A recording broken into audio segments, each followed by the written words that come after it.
Bien, bonjour à toutes et à tous.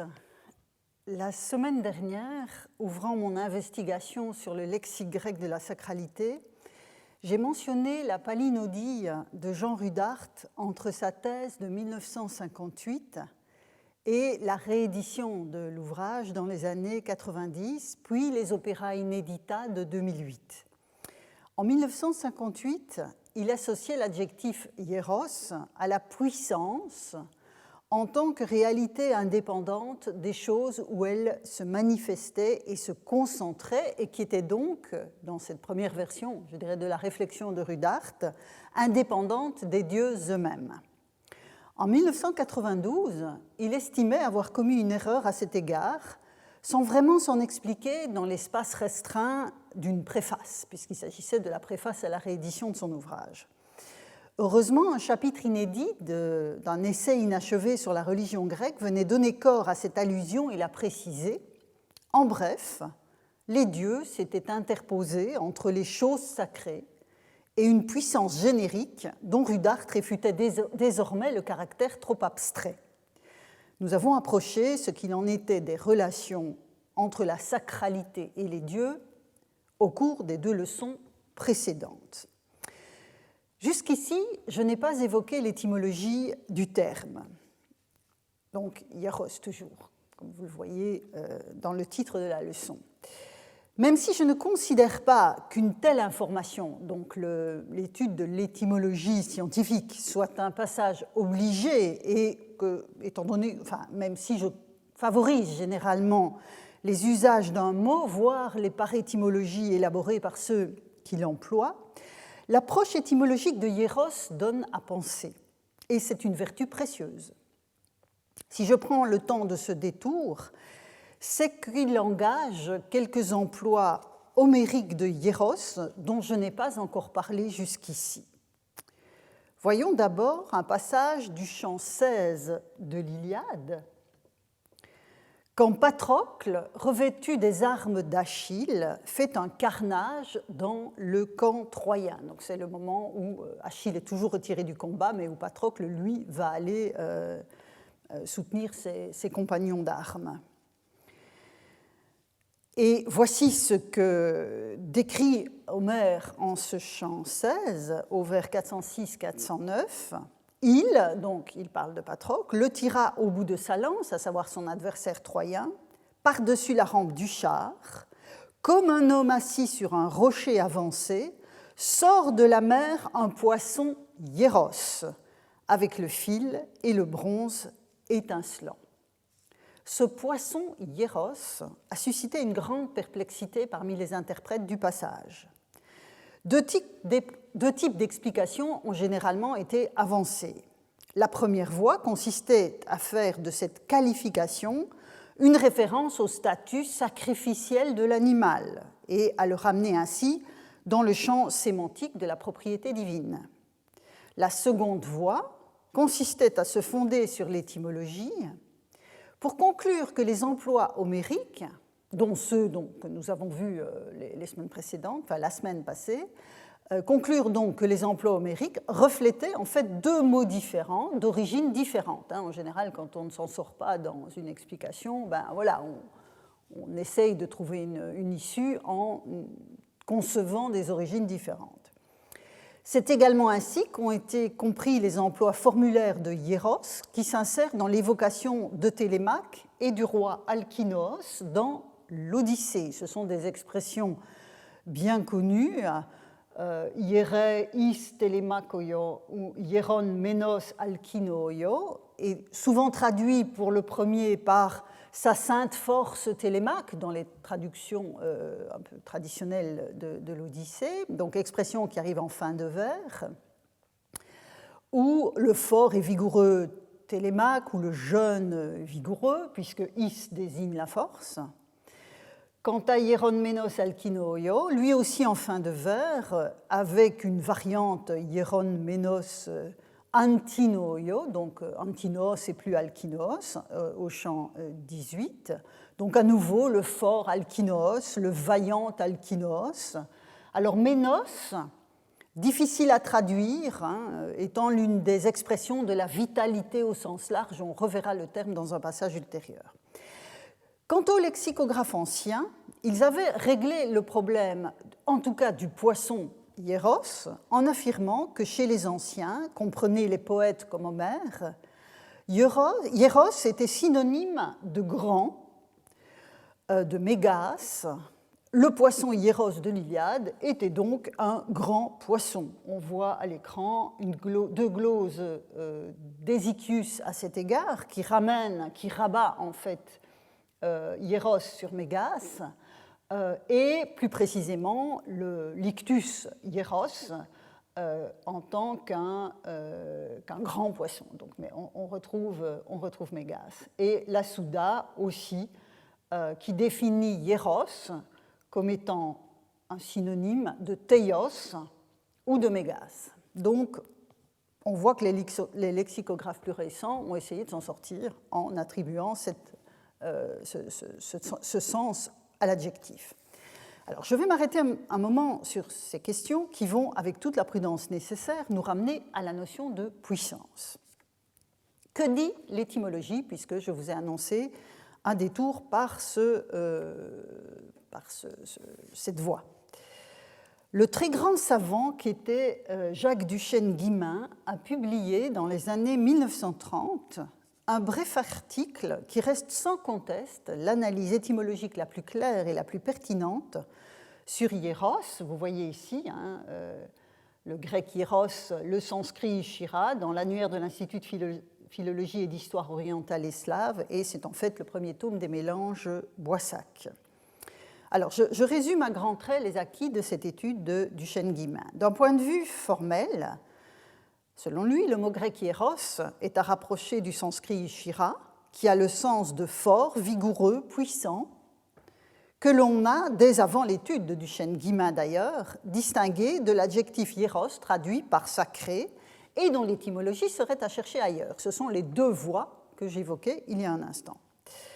Et c'est à évaluer la pertinence de cette dissociation que s'attache l'article en posant deux questions.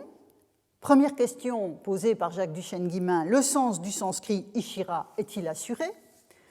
Deuxième question, le sens de fort, vigoureux, puissant, bien attesté pour ishira, est-il inconciliable avec le sens de sacré que hieros a incontestablement en grec?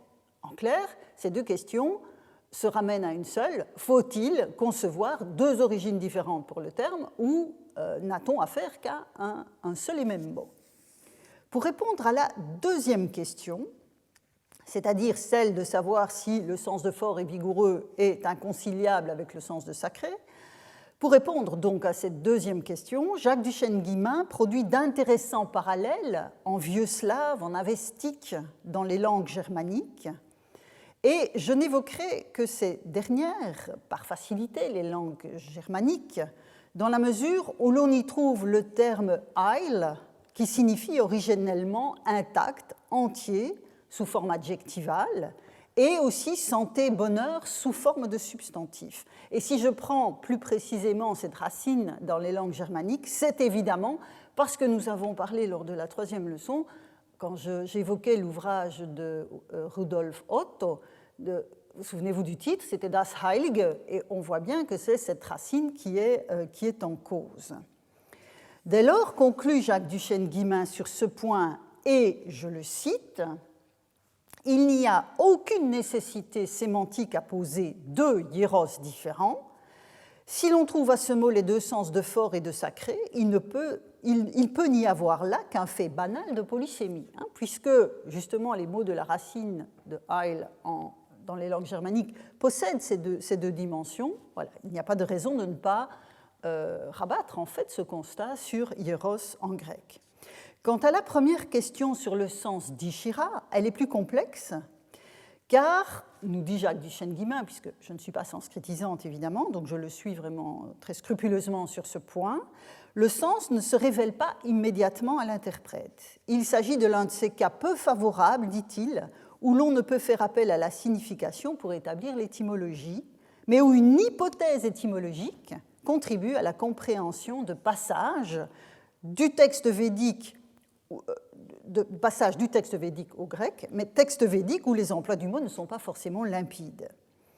Partant des étymologies proposées avant lui pour Ishira et de la lecture d'une petite trentaine de passages où il apparaît, le savant liégeois livre de bons arguments pour considérer que dans les emplois même d'Ishira auxquels Hieros est à rattacher, on trouve des potentialités sémantiques qui attestent les usages du terme dans l'épopée.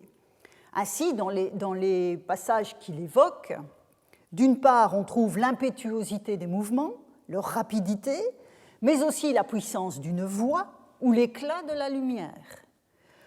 D'autre part, la vigueur exceptionnelle, donc Ishira peut aussi traduire la vigueur exceptionnelle conférée à ce qui est associé au divin. Ainsi, nous dit Jacques Duchesne-Guillemin dans l'article, la terre peut-elle être qualifiée de grande et sans limite, bienveillante et Ishira, que l'on peut comprendre comme vigoureuse, bienfaisante. Et donc, une variation sur le même thème se trouve encore dans l'idée d'efficience que peut aussi receler le terme de sanskrit dans une série d'emplois où il se réfère, je cite Duchesne-Guillemin une fois encore, aux dispositions les plus propices à l'accomplissement du sacrifice. Donc on voit bien qu'on peut se retrouver dans toute une série de configurations où Hieros est aussi attesté en grec.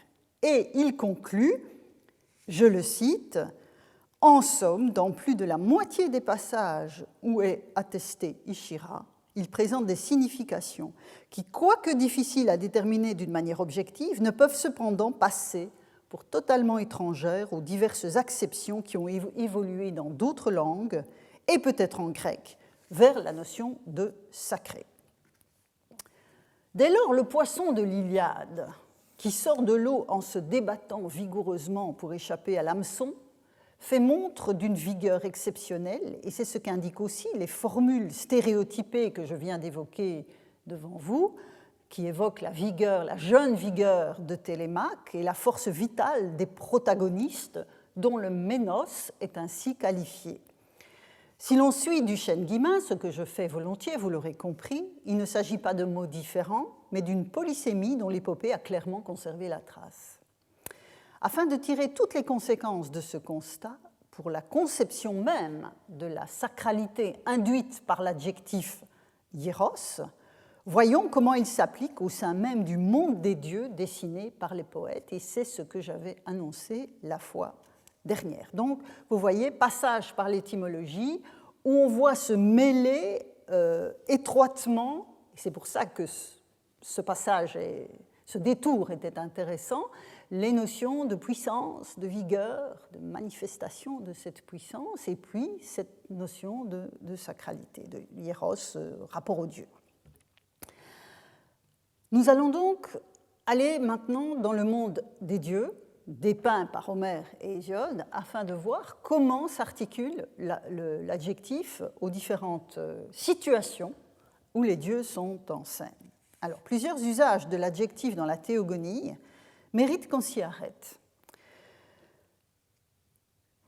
Quand elles chantent, quand les muses, dont parle Hésiode dès le prologue de la théogonie, chantent sur l'Olympe, elles évoquent toute une série de dieux nommément identifiés. On a les noms dès le prologue, on a le nom de tous les dieux que chantent les muses, mais elles chantent aussi, je cite le vers 21 de la théogonie, alors je ne traduis pas tout de suite tous les mots, le génos, hieron des autres immortels qui toujours sont. Donc, allon, thanaton, hieron, génos, aein et onton. Donc, hieron, génos, je l'ai laissé pour le moment non traduit. Alors, bien sûr, il s'agit des dieux. À partir du moment où on parle des athanatoi, nous avons affaire aux dieux. Mais nous avons vu précédemment, c'est ce que je vous ai dit la semaine dernière, que les dieux eux-mêmes n'étaient pas qualifiés de hieroi. Ce qui est en jeu ici, c'est le génos, dont je retarde encore la traduction et auquel j'associe immédiatement un autre passage similaire, toujours dans la théogonie, mais cette fois au vers 346, où la descendance d'Océanos et de Thétis est notamment constitué par le génos hieron, là encore, je suspends la traduction, le génos hieron des jeunes filles, kouraon hieron génos. Donc celles qu'on appelle familièrement les océanides ou les océanines. Là encore, ce ne sont pas les océanines comme telles qui sont hieraï, mais bien l'ensemble qu'elles forment du fait de leur ascendance commune et de la puissance que cette multitude confère au groupe lui-même. Dans une théogonie comme celle que dessine Hésiode, l'engendrement est lui-même un phénomène hieros. Je le répète, c'est à génos qu'est associé l'adjectif. Et l'on renoue ici avec les formules déjà évoquées de puissance et de vigueur quand l'adjectif est associé à is ou à ménos dans le cas de Télémaque et d'Alkynos. C'est le déploiement de la puissance génésique et avec elle la multitude des dieux qui est ainsi qualifiée, que ce soit pour l'ensemble des immortels célébrés par les muses ou pour l'abondante descendance que produit l'union d'Océanos et de Thétis. Je donnerai une interprétation dans le même registre à un autre passage, toujours dans la Théogonie, où Cronos avale tout rond ses enfants, les enfants que lui donne sa sœur épouse Rhéa dès qu'elle accouche. Et, nous dit le poète au vers 459-460 de la Théogonie, et cela, le grand Cronos, les avalait tout rond, sitôt que chacun quittant, alors, là j'ai traduit le ventre sacré de sa mère, donc on voit à l'écran l'adjectif hieros, le ventre sacré, on va voir si c'est pertinent, donc quittant le ventre sacré de sa mère, donc sitôt que chacun arrivait à ses genoux. C'est la puissance d'engendrement de la mère des dieux qui est ainsi exaltée. Son giron est le lieu où se manifeste cette puissance. On peut aussi s'interroger, je poursuis mon enquête, on peut aussi s'interroger sur la qualité de hieros que le poète attribue aux diverses couches qui voit s'unir Zeus à des partenaires dont il a des enfants. C'est le cas dans deux passages de la Théogonie toujours, respectivement au vers 56-57 et 938-939. Le premier passage évoque l'engendrement des muses, car pendant 9 nuits, récite le poète, pendant 9 nuits, Zeus, maître de l'idée, s'en venait s'unir à elle, à l'écart des immortels, montant sur sa couche Hieron l'Écosse, nous dit le texte grec. Même chose dans le passage suivant pour l'engendrement, la conception d'Hermès. Mais à Zeus, dit le poète, la fille d'Atlas, Maïa, enfanta Hermès plein de gloire, héros des immortels, après être monté sur sa couche Hieron, on retrouve le Hieron l'Écosse du passage précédent. Alors évidemment, l'adjectif pourrait exprimer que l'on a affaire à la couche d'une déesse et qu'elle est dès lors sacrée au sens qu'elle lui appartient. Mais n'est-ce pas plutôt ou également une manière de qualifier le lieu où se manifeste la puissance génésique de Zeus? La qualité hieros du génos, que l'on a vu précédemment à la fois pour les dieux immortels et pour les océanines, m'invite à le penser, ou à tout le moins à poser l'hypothèse. Dans un autre contexte, c'est ce qui s'exprime aussi, cette puissance, alors moins génésique, on va le voir, que puissance tout court, mais la puissance de Zeus dans l'évocation de la titanomachie. Nous sommes au vers 687-693, c'est le conflit de Zeus et des Olympiens contre les titans, et donc en une scène épique au sens que nous donnons à ce terme, on voit Zeus, et je cite le poète, Zeus alors cessa de brider sa vigueur, et on retrouve ici la notion de ménos, qu'ici avec Brunet, dont j'emprunte la traduction, j'ai conservé la notion de vigueur, donc le ménos. Le Chronide, dès que son cœur fut plein de vigueur, ménos à nouveau, montra tout entière sa violence, à la fois du ciel et du haut de l'Olympe. Il allait foudroyant sans relâche, et les coups de la foudre volaient au but, guidant l'éclair suivi du tonnerre et de sa main nerveuse, versant la flamme hiérée, je laisse ici pour le moment la forme grecque, dru tournoyante. Donc scène de violence inouïe. Et la flamme dont il est ici question, Ieren Phloga, donc Eiluf Fountos, nous dit le grec, la flamme dont il est ici question est la manifestation visible de la puissance de Zeus dans le monde d'avant les hommes que dépeint cette partie de la théogonie. Je vais évidemment revenir sur ces passages. Alors, à ce faisceau d'éléments, donc pour le moment, je suis restée dans la théogonie et chez Hésiode, à ce faisceau d'éléments, j'ajouterai un passage de l'Iliade que j'ai laissé de côté jusqu'ici. Au chant 15, Héra, la déesse Héra, est amenée à prononcer un serment solennel afin de prouver sa bonne foi face aux accusations que Zeus porte contre elle. C'est un énième conflit entre le roi et la reine de l'Olympe. Elle invoque pour ce faire la terre et le ciel, l'eau du Styx,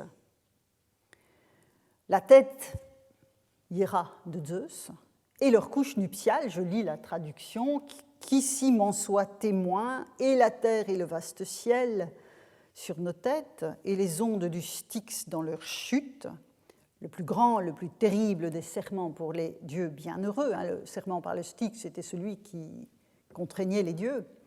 Et ta tête, Hiéré, dit-elle à son époux, et le lit de notre légitime hymen. Donc la tête de Zeus est ici qualifiée de Hiéré, Hiéré képhalé, à l'instar du ventre de Rhea dans la théogonie.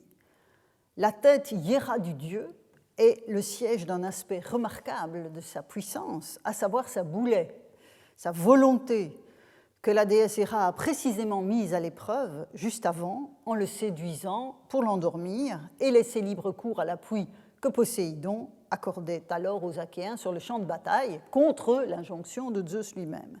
Donc juré par la puissante tête de Zeus, parce que là, je préfère traduire Hieros, ou Hiéré en l'occurrence par puissant, la puissante tête de Zeus est une ironie mordante de la part d'Héra dans ce serment qui n'est pas tout à fait un parjure, mais un bel accommodement avec la vérité. Elle a bel et bien détourné l'attention de Zeus et bafoué sa volonté pour favoriser les Achéens.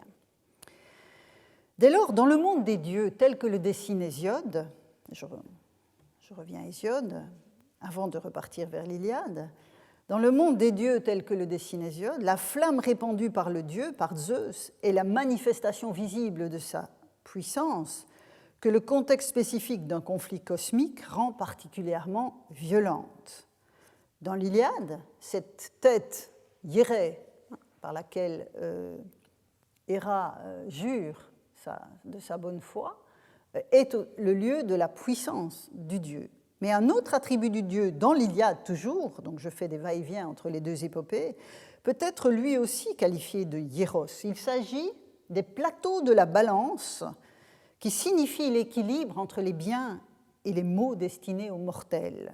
Sarpédon, donc je donne le contexte de ce passage du chant 16, vers 658, Sarpédon, le fils mortel de Zeus, est tombé sous les coups de Patrocle et le combat fait rage autour de son cadavre.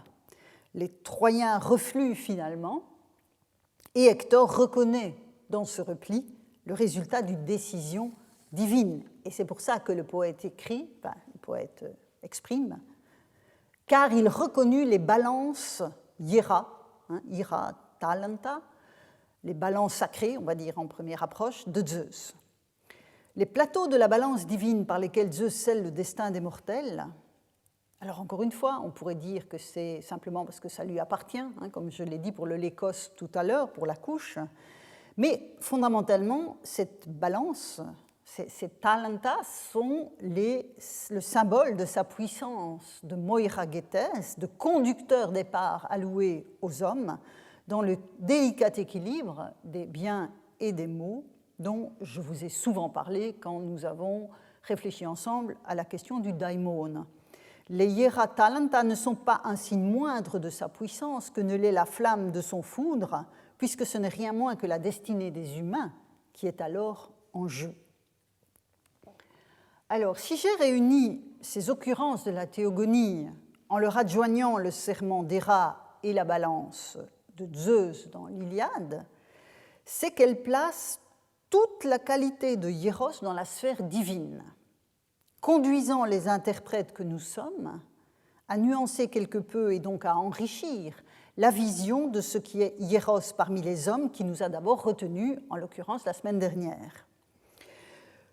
Comment comprendre que le génos des dieux et des océanines soit qualifié de Hieros? Vous avez tous les passages sous les yeux. Comment comprendre donc qu'il soit qualifié de Hieros, ce génos, ainsi que le ventre de Rhéa, la mère des dieux en train d'accoucher, la tête de Zeus lui-même, voire son foudre et sa balance? Une explication recevable, je le répète, mais passablement faible, consiste à déceler dans ces occurrences un usage dont nous avons déjà parlé, à savoir l'indice d'une possession divine. Tous ces éléments sont dits sacrés, conservons cette traduction pour l'instant, parce qu'ils appartiennent aux dieux, ou à un dieu, à une déesse, en ce compris les organes de la divinité en question, le ventre, la tête. Mais il faut bien reconnaître que le génos des dieux immortels ou celui des océanines entrent malaisément dans cette explication. En revanche, en convoquant à nouveau les réflexions étymologiques discutées en commençant, le tableau se complexifie et la traduction de sacré que l'on associe non sans raison à Hieros doit prendre davantage de profondeur, sous peine de tomber dans un cercle vicieux où ce qui est divin est sacré parce qu'il est divin. Quand en 1958, Rudart parlait de puissance, il renouait en fait avec l'arrière-plan du sanskrit Ishira qu'il évoquait en passant dans une note. Mais comme il le reconnaîtrait plus tard, il concevait trop rapidement, je l'ai dit, cette puissance indépendamment des dieux. Or, les deux dimensions doivent être pensées ensemble, en refusant l'abstraction d'un sacré sous la forme d'une puissance générique, ça je vous l'ai dit déjà, mais en évitant tout autant de rabattre purement et simplement cette qualité de hieros sur le divin en une sorte de tautologie superficielle et qui finalement ne nous aide pas à percevoir la portée de l'adjectif. Or, les usages de hieros dans la sphère divine, tels qu'Homère et surtout Hésiode les donnent à voir, et que vous avez donc sous les yeux, attestent qu'il s'agit à chaque fois de qualifier ou bien le creuset de la puissance d'une divinité, le ventre de Rhéa, la tête de Zeus, ou son vecteur, la flamme, la balance, et j'aurais envie de dire la couche sur laquelle Zeus s'unit à ces femmes qui vont, enfin à ces déesses qui vont engendrer des dieux, ou encore le spectacle de la puissance que traduit la multiplicité elle-même. Et il me semble que le génos qualifié de hieron entre pour partie dans ce registre du résultat d'une puissance, en l'occurrence génésique. Dès lors, quand il s'agit de traduire hieros dans ces différents cas, sacré n'est pas faux en soi, mais il risque d'écraser l'épaisseur sémantique du terme. Il serait plus juste pour certains usages de privilégier l'adjectif puissant ou, pour faire quand même la distinction avec ce fameux grand poisson des lexicographes, l'expression divinement puissant, à moins de recourir à une périphrase, on va le voir. Je reprends les exemples qui sont à l'écran et que je viens d'évoquer de façon systématique, en proposant chaque fois une traduction. Dans le cas du génos des dieux et celui des océanines, le puissant génos me paraît très satisfaisant et la traduction de génos par lignée pour les dieux et de génération pour les jeunes filles rend compte de la puissance génésique que confère l'expression.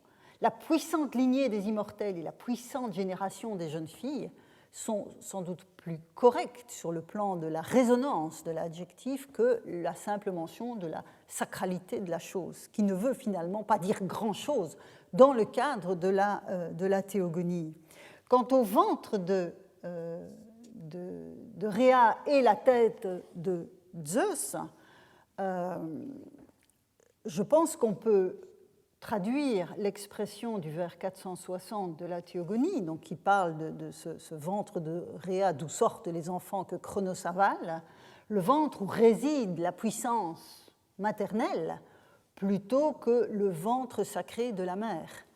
Le ventre où réside la puissance maternelle exprime véritablement ce que hieros veut dire en l'occurrence. Même chose pour la tête de Zeus dans l'Iliade, dans le serment des rats, au chant 15, vers 39. Cette hiéré képhalé, la tête où réside ta puissance, dit Héra à son époux. Ou encore les balances que Hector a reconnues quand il voit la férocité des Achéens qui défendent le corps de Patrocle, au chant 16, vers 658. Dios ira talanta, les balances où se manifeste la puissance de Zeus. Même chose pour la flamme, versant la flamme divinement puissante. C'est beaucoup plus évocateur dans le cas de la titanomachie qu'une sacralité dont on ne sait pas très bien ce qu'elle recouvrirait ici. Quant au lékos, là je vous avoue que je suis un petit peu acuya. Quant au lékos, j'ai laissé sacré à l'écran, montant sur sa couche sacrée, après être monté sur sa couche sacrée, tant donc pour l'engendrement des Muses que pour l'engendrement d'Hermès.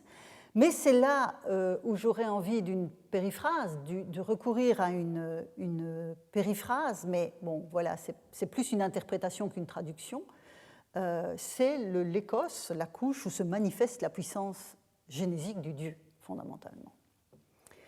Ce qui est hieros ne renvoie donc pas à une sacralité abstraite ou à une puissance indéterminée, mais à celle des dieux, qui se manifestent par différents vecteurs.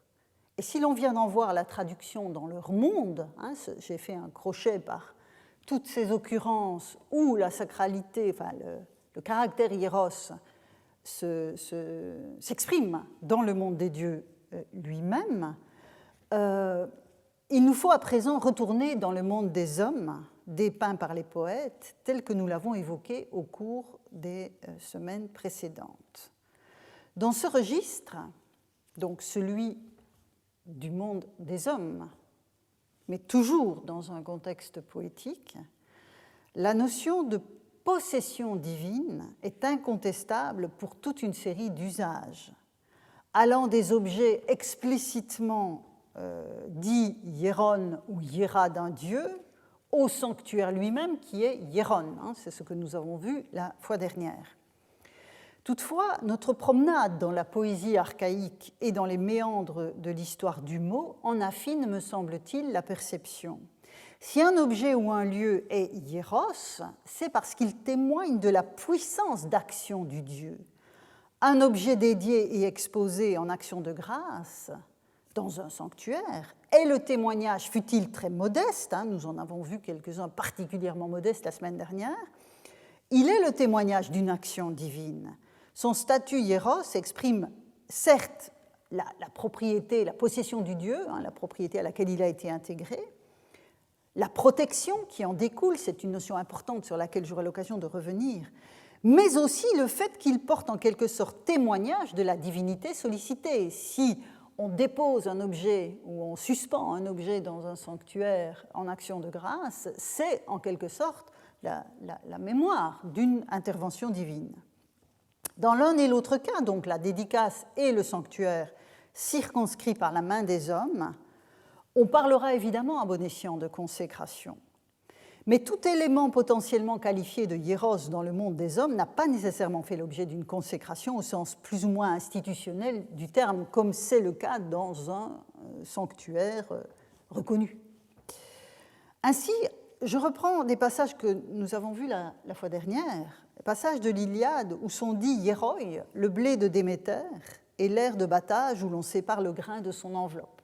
Ce sont des passages que j'ai déjà lus avec vous la fois dernière, donc c'est le chant 11 de l'Iliade, vers 631, la farine d'orge sacrée, et la comparaison du chant 5, où le mouvement des guerriers est comparé au vent qui emporte la balle du blé sur l'air hiera, l'air sacré, lorsque vannent les hommes et que la blonde Déméter sépare au souffle des vents le grain de la balle, et puis la comparaison s'achève, alors les Achéens font ceci et font cela. Dans l'entre-soi des dieux tels que le dessinent les poètes, le ventre de Rhea ou la tête de Zeus concentrent leurs puissances respectives. Dans le monde des hommes, la puissance divine s'objective autrement, bien sûr, mais concerne toujours des compétences spécifiques. Ici, la puissance céréalière de Déméter. La farine blanche mélangée au vin pour réconforter les guerriers ou l'air de battage où se nettoie le grain sont autant de lieux de la manifestation de l'action de la déesse, et c'est ce que signifie hieros dans ces deux cas, le second étant particulièrement explicite, puisque la comparaison met la déesse en scène. Donc quand on traduit l'orge sacré ou l'air sacré, c'est vraiment des lieux de la manifestation de la puissance divine, et pas simplement une consécration, qui ne dit pas grand-chose finalement de ce que l'on entend par l'adjectif. De même, un autre passage que nous avons vu la semaine dernière, le cours hieros de l'Alphée, au chant 11 de l'Iliade, vers 726, on avait cette mention du hieron ron alpheioio, donc au milieu du jour, nous avons atteint, exprimait un des protagonistes de l'Iliade, nous avons atteint le cours alors sacré de l'Alphée. Là encore, la traduction par sacré que j'avais adoptée la semaine dernière fige quelque peu en la stéréotypant la perception de ce qui est en jeu. Nous avons atteint le cours divinement puissant de l'Alphée, que vous voyez, qui est la traduction que j'ai laissée à l'écran, est à coup sûr beaucoup plus évocateur. Pour conclure, je soulignerai une dimension particulière qui ressort de ces passages, à savoir la relation entre la puissance divine que traduit hieros et les conditions mêmes de la vie humaine que favorisent les dieux. C'est un point, c'est un élément que j'aurai l'occasion de nouer au fil des semaines qui vont venir. Si hieros s'attache tout particulièrement à l'expression de la vitalité divine et à l'expression de la puissance qu'elle induit dans le monde des dieux, certaines connotations de l'adjectif appliqué au monde des hommes en offrent un parallèle en mode mineur, si je puis dire, en qualifiant, on vient de le voir, le blé de Déméter et le cours des fleuves, ou, on l'avait vu la fois dernière, les cycles cosmiques qui encadrent l'existence humaine. Il y a là derrière aussi une question de vitalité et de puissance. Et vitalité au sens propre. Afin d'étayer cette hypothèse, je ferai une brève incursion dans la poésie de Pindare, et ce sera la conclusion de cette leçon. En effet, Pindare a, peut-être pas plus que tout autre, mais presque, métaboliser cet héritage épique, et donc il est intéressant d'y aller voir. Et je voudrais vous soumettre deux passages de la poésie pindarique. Le premier est extrait de la 9e Pitique, où le dieu Apollon, que Pindare met en scène, interroge le sage Chiron sur l'opportunité de s'unir à la nymphe sirène qu'il a aperçue en train de chasser. Et donc il a été ébloui par cette scène tout à fait inattendue d'une jeune et belle femme en train de s'affronter au corps à corps avec une bête sauvage. Et donc il veut s'unir à elle, et il demande son avis à Chiron, réputé pour sa sagesse. Et le centaure, donc Chiron, l'enjoint d'en passer par la persuasion. Et donc voilà ce que Pindare, dans cette 9e Pitique, les paroles que Pindare met dans la bouche de Chiron. Je traduis le passage dans la belle traduction de Gauthier Lieberman.